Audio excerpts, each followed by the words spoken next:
Hello everyone, welcome again. चलिए आज हम एरिया में 2D जो शेप्स होती हैं उनका एरिया कैसे डिस्क्राइब करते हैं उसके बारे में थोड़ा चर्चा कर लेते हैं। सबसे पहले तो 2D की बात करता हूं। 2D मतलब 2 डायमेंशन। 2 डायमेंशन यानी आपने देखा होगा जब आप ग्राफ बनाते हो, एक होती है एक्स एक्सिस और ये ऐसे वर्टिकल में होती है वाई एक्सिस। ये जो इसको प्लेन बोलते हैं ये कार्टेशियन प्लेन होता है। दो एक्सिस है क्योंकि एक एक्स एक्सिस है और एक वाई एक्सिस है, मतलब 2 डायमेंशन है। एक ये डायमेंशन होगी, एक ये डायमेंशन है, इसीलिए इसको 2D बोलते हैं। बाद में हम 3D के ऊपर भी जाएंगे, 3D शेप्स का भी मैं आपको डिस्क्राइब करके दिखाऊंगा। फिलहाल आज हम कार्टेशियन प्लेन में आने वाली जितनी भी शेप्स होती हैं उनका एरिया जो है कैसे निकाला जाता है उसके बारे में चर्चा कर रहे हैं। लेट्स डिस्क्राइब एरिया होता क्या है। देखो, कोई भी एरिया है, किसी भी टाइप की शेप है ना, उस पूरी शेप को हम छोटे छोटे स्क्वायर में बांट लेते हैं। जैसे मैंने यहां बनाए,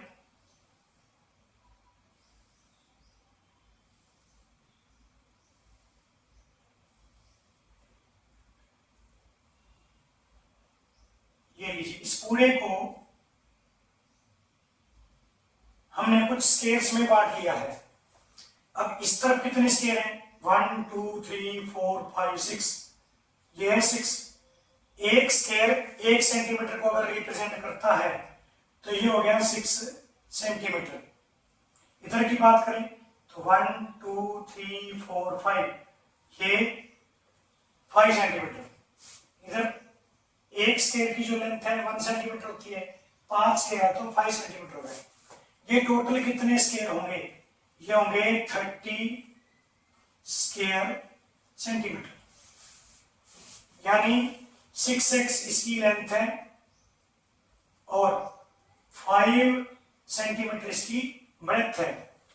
6 को 5 से मल्टीप्लाई करोगे 30 होता है, सेंटीमीटर को सेंटीमीटर से करोगे तो सेंटीमीटर स्क्वायर होता है।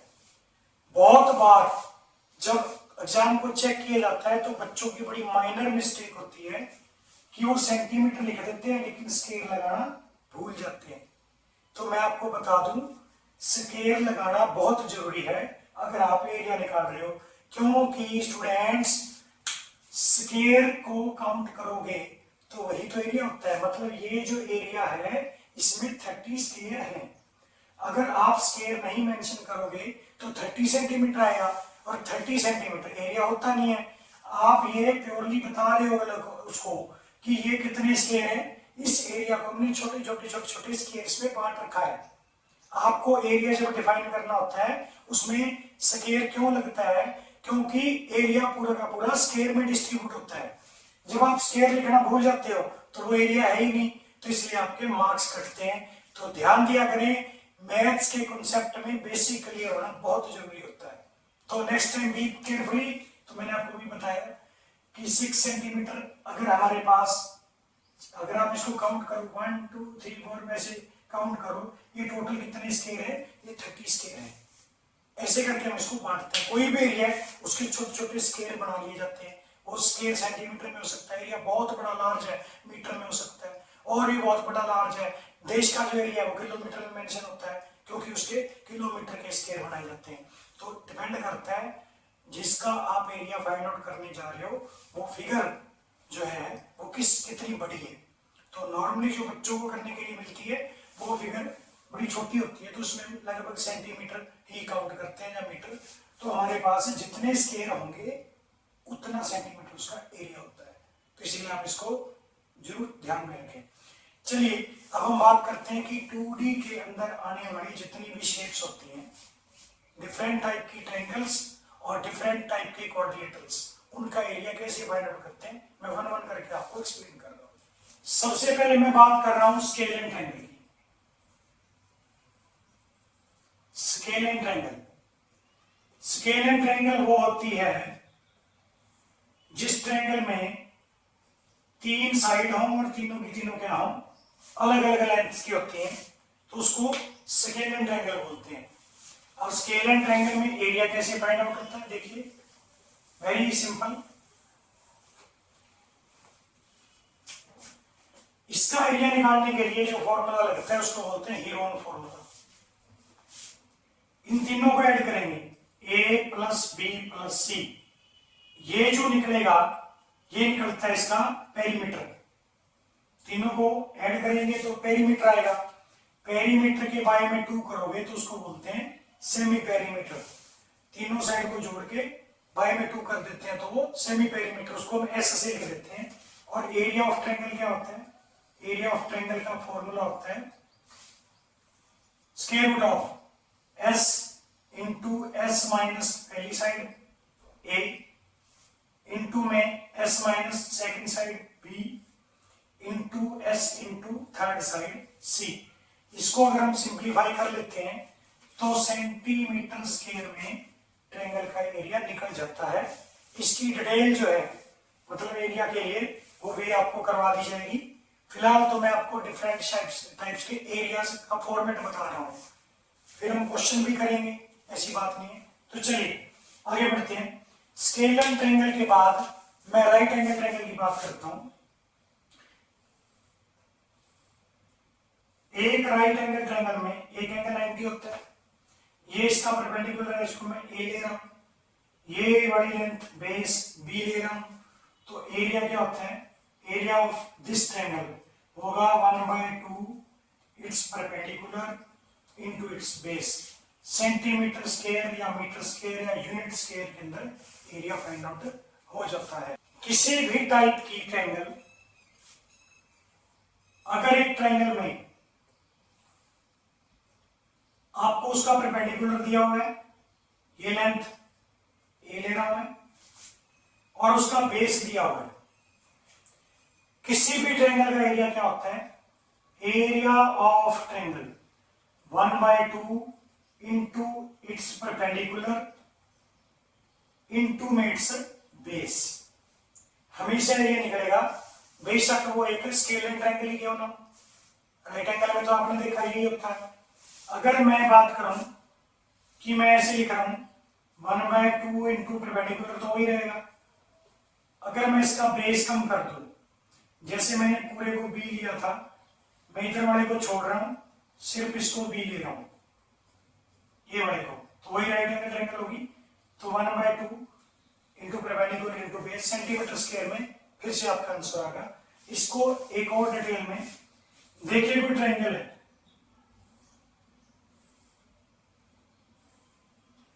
अगर उसका बेस आपको उसका परपेंडिकुलर दिया है, आपको उसका बेस भी दिया है, जितना बेस काउंट करोगे उतना एरिया निकलता है। जैसे ये लीजिए, ये हमारे पास एक ट्रायंगल है, इस ट्रायंगल में जो हमारे पास ये है इसका परपेंडिकुलर, और अगर आप बेस इतना लेते हो, मान लो मैंने परपेंडिकुलर को 4 ले रखा है, बेस जो है वो 3 है, तो ये जो ट्रायंगल आपको दिख रही है, अगर आप 1/2 इंटू 4 इंटू में 3 करते हो, जितना बेस लिया तो उतनी ट्रायंगल का एरिया आ गया। ये काट पीट के जो भी है 2 से 2 कट गया, 6 सेंटीमीटर स्क्वायर या यूनिट स्क्वायर, इतनी ट्रायंगल का एरिया आ गया। ये काम करते हैं, अगर मैं ये कहूं कि मेरे को ये वाली ट्रायंगल का एरिया नहीं लेना, नेक्स्ट वाला है 6, यानी ये वाली लेंथ है वो 6 है। अगर मैं यहाँ लिखूं 1/2 परपेंडिकुलर वही वाला जो ट्रायंगल का है और बेस ले लिया मैंने 6, तो ये हो गया 24, 2 से डिवाइड 12 सेंटीमीटर स्क्वायर, ये वाली ट्रायंगल का एरिया आ चुका है। एक चीज आपने नोट की है, बेस पे डिपेंड करता है कि ट्रायंगल का एरिया क्या आएगा। बेस 3 लिया तो 3 वाले ट्रायंगल का एरिया आ गया, बेस 6 लिया तो 6 वाले का एरिया आ गया।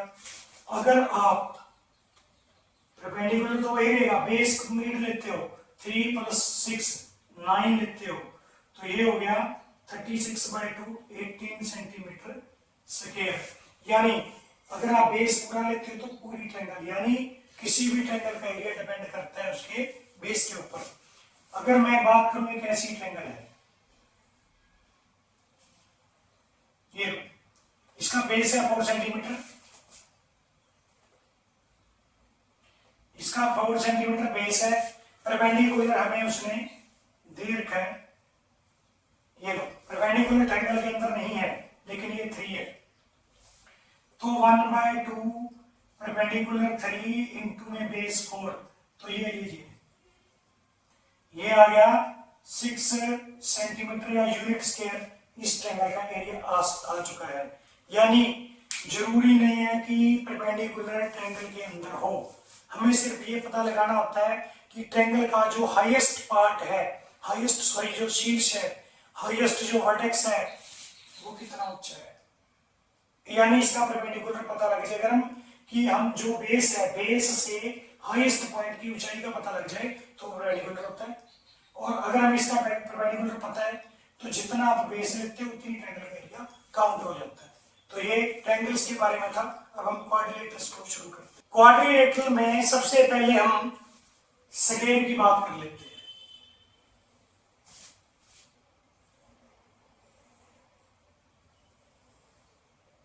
स्क्वायर यानी जिसकी एंगल तो 90 के होते हैं इसके चार, तो इसकी सेम होती है लेंथ जो है हर तरफ, तो इसका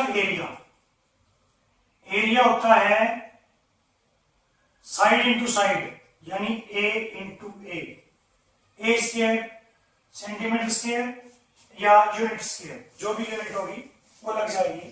तो एक स्क्वायर के अंदर बड़ा ही सिंपल होता है। अगर हम एक रेक्टेंगल की बात करें, ये लीजिए 90 का एंगल इसमें भी होता है, सारे एंगल 90 होते हैं। मान लो इसका बेस है ए और बी इसका परपेंडिकुलर है, तो एरिया क्या आएगा, एरिया आएगा ए इंटू बी, सेंटीमीटर या यूनिट स्क्वायर, वही length into breadth, very simple, area वही होता है। स्क्वायर के केस में जितनी लेंथ है उतनी ही ब्रेथ होती है तो लेंथ इंटू ब्रेथ एरिया तो निकलेगा, यहां भी लेंथ इंटू ब्रेथ, यहां भी लेंथ इंटू ब्रेथ। चलिए आगे बढ़ते हैं। स्क्वायर और रेक्टेंगल के बाद हम पैरेललोग्राम की बात कर लेते हैं। पैरेललोग्राम्स, अब देखो पैरेललोग्राम का एरिया जो है वो भी वही होता है, ये है इसका बेस, हमें इसका परपेंडिकुलर पता करना पड़ेगा, distance between two parallel line वो मान लो बी है। अब आप ध्यान से देखो, ये परपेंडिकुलर है तो यहां से भी मैं बढ़ा रहा हूं। अगर हम देखें कि ये वाला पोर्शन अगर हम कट करके यहां पेस्ट कर दें तो ये क्या बनेगा, एक रेक्टेंगल बन जाएगा। तो एरिया ऑफ पैरेललोग्राम की क्या होता है, it's base into its perpendicular, unit square के अंदर आएगा, वही होता है। क्योंकि जो इधर से बड़ा हुआ पोर्शन है अगर उसको हम कट करके और इधर पेस्ट करें तो ये एक रेक्टेंगल का रूप ले लेगा, तो वही लेंथ इनटू ब्रेथ, तो वेरी सिंपल। उसके बाद हम बात कर लेते हैं ट्रेपीजियम की। ट्रेपीजियम इसका भी आसान होता है। एक ट्रेपीजियम एक वो क्वाड्रिलेटरल होता है जिसमें 2 लाइंस जो है वो पैरेलल होती हैं और अदर 2 जो लाइंस हैं वो नॉन पैरेलल होती हैं। अब ये है ए, इसकी लेंथ है बी, और बीच की जो हाइट है, दोनों के बीच की जो हाइट है वो है एच।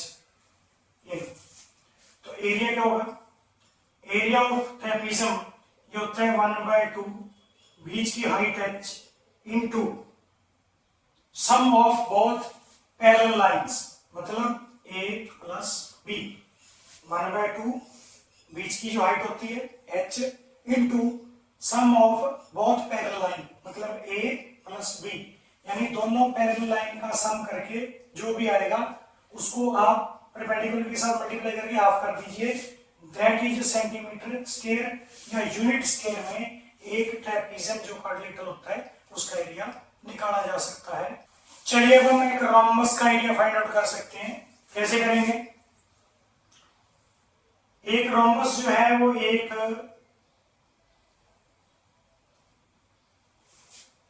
स्केल की तरह इक्वल साइड होती है सारी, लेकिन अगर हमें एरिया ऑफ रोम्बस निकालना हो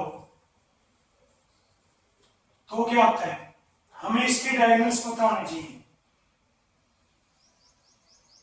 तरीके और भी होते हैं, लेकिन जो सिंपल वे होता है जो स्टूडेंट्स को मैथ्स के अंदर डायरेक्ट पुट किया जाता है, जैसे ये इसका डायगोनल है D1, इसकी लेंथ है D1, दूसरा जो डायगोनल है वो है D2, तो ये होता है D1 इंटू D2, यानी D1 into D2 1/2 into D1 into D2, ये अपने पास सेंटीमीटर स्क्वायर में एरिया ऑफ अ रोम्बस होता है। मतलब एक रोम्बस में जो जिसकी की चारों साइड सेम होती हैं, अगर हम इसके डायगोनल्स पता है तो 1/2 इंटू D1 इंटू D2, यानी दोनों डायगोनल्स का प्रोडक्ट जो मल्टीप्लीकेशन है 1/2 के साथ कर दोगे तो area of rhombus unit square के अंदर आ जाता है। तो उसके बाद हम अगले पार्ट में जो 3D शेप्स होती हैं जिससे कि स्टूडेंट्स ज्यादा थोड़ा सा फोबिया मानते हैं, उसको हम डिटेल में करेंगे। तो बने रहिए मेरे चैनल के साथ, लाइक करें, शेयर करें, सब्सक्राइब करें और उन सभी बच्चों के साथ जरूर शेयर करें जो अभी नया नया एग्जाम देकर अगली क्लास में एंटर हुए हैं, ताकि अगर उनके बेस क्लियर होंगे तो उनको 1% भी मैथ्स में प्रॉब्लम नहीं होगी। तो बने रहिए मेरे चैनल के साथ। Thanks, have a nice day, take care.